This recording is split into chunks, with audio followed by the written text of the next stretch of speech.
all. Welcome to day 17 of our Red Letter Challenge with Zach Zender. Today's a harder day than most because today we do an internal shift and recognize not just the parts of us that need forgiveness, but the parts of us that hold unforgiveness for others in ourselves. Today the passage is Matthew chapter 6, and this of course is part of the Lord's Prayer, and the space that we're in within that is obviously within the Sermon on the Mount.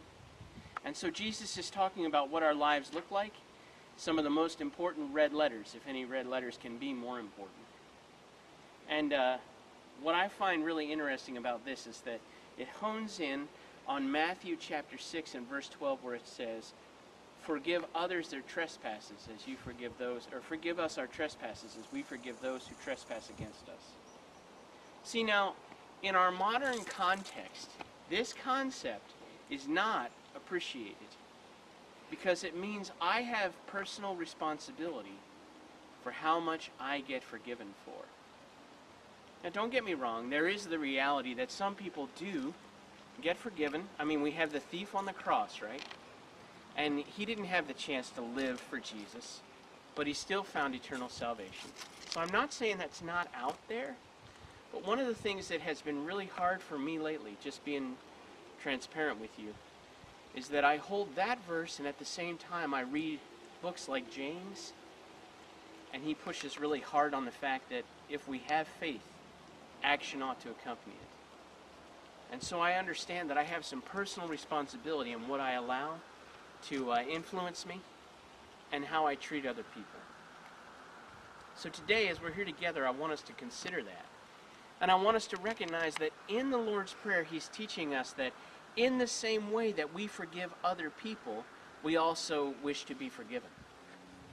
And so it comes down to, are you good at flexing that forgiveness muscle for other people? And I brought you here today to do that very talk because we have the river right over here. And that, of course, was part of our contemplative, introspective kind of day the other week. And I want us to be in a quiet place because today is going to take some serious prayer for you. Because we have to decide whether or not we are able to forgive the other when they treat us wrong. And that is a harder reality for us than we'd like to admit sometimes. And so today, as you reflect, I want you to recognize who you are and whose you are.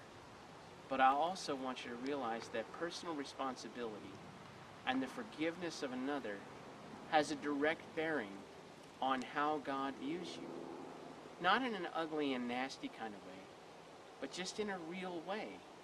If we want good gifts, we can't necessarily just assume they're going to be ours.